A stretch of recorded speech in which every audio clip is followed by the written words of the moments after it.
வணக்கம் நண்பர்களே. இன்றைக்கி ஒரு விஷயம் என்னென்னா, வழிபாட்டு முறைகள் அப்படின்னா சிம்பிள் தான். இப்போ கடவுளை சாமி கும்பிட்றோம், சாமி நேரத்தில் நிற்குது அப்படின்னா எப்படி கும்பிடணும் அப்படிங்கிறது. கும்பிடலாம் சொல்லிட்டு இருக்கணுமா அப்படிலாம் கேட்காதீங்க. ஏன் நீங்கள் சொல்லி கொடுத்தா கும்பிடணுமா அப்படின்னு கேட்காதீங்க. சின்ன சின்ன விஷயங்கள் தான். அதாவது அதில் அர்த்தங்கள் ஒரு போக புரியுது. எனக்குமே இப்போ தான் சில விஷயங்கள்லாம் புரியுது. பிறக்கும் போதே எல்லா விஷயத்தையும் புரிஞ்சு யாரும் வருது இல்லையா. சொல்லக்கூடிய முன்னோர்கள் சொல்லக்கூடிய விஷயங்கள்லாம் காலப்போக்கில் நம்ம ஆய்வு பண்ணும்போது நமக்கு தெரியுது. அது ஒரு முன்னே தெரியாது. இப்போ சொல்லும்போது சிலர்கள் புரியாமல் இருக்கலாம். 100 நாள் படும்போது சில விஷயங்கள் புரியும். எதுக்காண்டி சொல்கிறாங்க அப்படிங்கிறது தான். உதாரணத்துக்கு நான் சொன்ன விஷயம் தான், கடவுளை எப்படி வணங்குறதுல விஷயம் என்னென்னு பார்த்தீங்கன்னா, கைகளை கூப்பி வணங்குவோம் இறைவனை. ஆனால் எப்படி கூப்பணும் அப்படின்னா, இறைவனை பார்க்கும்போது நெஞ்சுக்கு நேர இரு கைகளை கூப்பி வணங்கணும். அதாவது என் நெஞ்சுக்குள்ளே இருந்து, என் மனசுக்குள்ளே இருந்து நீங்கள் வழிநடத்துங்க இறைவா, ஆத்மாத்மா பண்ணுங்க இறைவா அப்படின்னு நம்ம சொல்கிறோம். சரியா?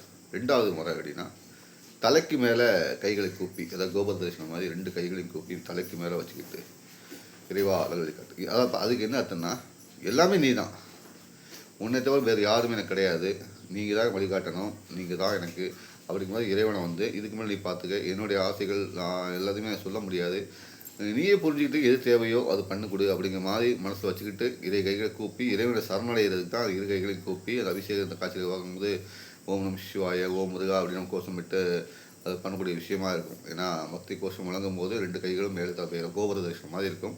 அப்போது அந்த கோபுர தரிசனம் வழியாக கூம்பு சைஸில் கைகளை கூப்பி வழங்கும் போது கூம்பு சைஸில் இறைவனுடைய உள்ளே இறங்கி உங்களை எதிர்த்து இறங்குவார் அப்படின்னு சொல்கிறேன். ஸோ இந்த 2 விஷயங்களும் முக்கியமானது.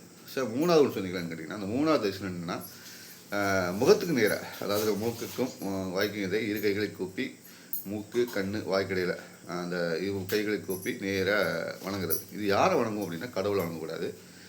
இதை நீங்கள் யாரை மதிக்கிறீர்களோ, யாரை விரும்புகிறீர்களோ அந்த நண்பர்களையோ உறவினர்களையோ சந்திக்கும் போது அந்த அந்த கைகளை கூப்பி வணங்க வேண்டும். அதாவது முகத்துக்கு நேராக முகம் கண் மூக்கு வாய்க்கு இடையில் வச்சு இரு கைகளை கூப்பி வணங்கணும். அது என்ன அர்த்தம்னா, இந்த கண்ணும் சுவாசிக்கிற மூக்கும் பேசுகிற வாயும் ஒன்றா இருக்கணும்.